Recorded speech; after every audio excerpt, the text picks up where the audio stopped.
नमस्कार, आप देख रहे हैं न्यूज सिटी और मैं हूं आपके साथ निधि सिंह। देखिए, मुख्यमंत्री नीतीश कुमार महिला संवाद यात्रा पर निकलने वाले थे, लेकिन अब वह सबसे पहले प्रगति यात्रा पर निकलेंगे, जिसके बाद वह जनवरी महीने में महिला संवाद पर निकलेंगे। इस मुद्दे पर हम बातचीत करेंगे। विपक्ष लगातार हमलावर होते हुए नजर आ रही है, कह रहे हैं कि प्रगति यात्रा नहीं अलविदा यात्रा पर नीतीश कुमार निकल रहे हैं। एजाज अहमद जी हैं, आरजेडी से प्रवक्ता हैं, कैसे देखते हैं? वो प्रगति यात्रा पे निकल रहे हैं, आम जनता से बातचीत करने, आप लोग उनको अलविदा यात्रा बता रहे हैं। देखिए, सबसे पहले तो मुख्यमंत्री नीतीश कुमार जी ने 2020 के चुनाव में क्या कहा था, सबको पता है कि अंत भला तो सब भला।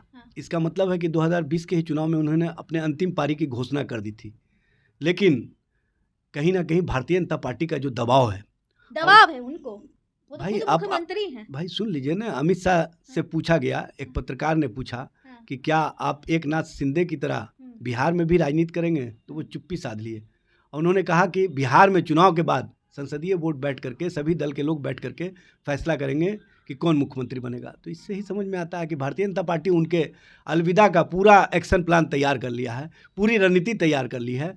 और नीतीश कुमार जी को कहीं ना कहीं जो रिटायर्ड पदाधिकारी हैं और उनके इर्द गिर्द रहने वाले जो भाजपाई विचार के नेता हैं, वो उनका राजनीतिक रूप से सिर्फ इस्तेमाल कर रहे हैं, उनको चेहरा के तौर पर रखना चाहते हैं। और चेहरा का कितना इस्तेमाल करेंगे ये स्पष्ट रूप से दिखता है। उनको कितना डर हो गया जब तेजस्वी जी ने महिला संवाद यात्रा पर, ये 15 दिसंबर को निकलने वाले थे, तेजस्वी जी ने 14 दिसंबर को घोषणा कर दिया कि हम माई बहन मान योजना के तहत चुनाव में जैसे ही महागठबंधन की सरकार बनेगी 2500 रुपया प्रत्येक के खाते में डायरेक्ट देने का काम करेंगे। तो इनको लगा कि अब हमारे पास कोई मुद्दा ही नहीं है, हम महिलाओं के बीच जाएंगे तो किस मुंह को लेकर के जाएंगे। चूँकि महिला सुरक्षा के मामले पर, महिला मुजफ्फरपुर शेल्टर होम के मामले पर, महिलाएं कहीं ना कहीं अत्याचार, व्यभिचार, यौनाचार और बलात्कार की घटनाओं से जो अपराधी अपराध करने वाले गिरफ्तार नहीं हो रहे हैं, उससे गुस्से में है। और जो महिला खिलाड़ियों के साथ अत्याचार की घटनाएं हुई, जिस तरह से बिहार में लगातार जीविका दीदी हो या आशा कार्यकर्ता हो या आंगनबाड़ी सेविका हो, उनके साथ अन्यायपूर्ण व्यवहार हो रहा है, उससे जो महिलाओं में गुस्सा है, उस गुस्से से ध्यान भटकाने के लिए प्रगति यात्रा का नाम दे दिया है। भाई किस बात का प्रगति? 20 साल में आपने क्या प्रगति किया है? ये केंद्र सरकार द्वारा जो नीति आयोग है उसकी रिपोर्ट से ही स्पष्ट होता है। उन्होंने कहा कि बिहार सबसे फिसड्डी राज्य है विकास के मामले में, स्वास्थ्य के मामले में, शिक्षा के मामले में।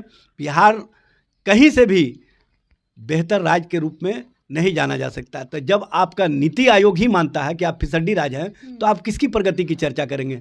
अपराध की किसकी प्रगति की चर्चा करेंगे? महंगाई की किसकी प्रगति की चर्चा करेंगे? महिलाओं पर अत्याचार की? आप बताइए ना, आपके पास कुछ नहीं है। पुल पुलिया गिर रहे हैं, बिहार में भ्रष्टाचार को सदाचार और शिष्टाचार को रूप दे दिया गया है। तो इन सब प्रगतियों का अगर चर्चा करने के लिए मुख्यमंत्री जी 23 दिसंबर से जाना चाह रहे हैं, तो जाएं, जनता इनकी दुर्गति बना देगी।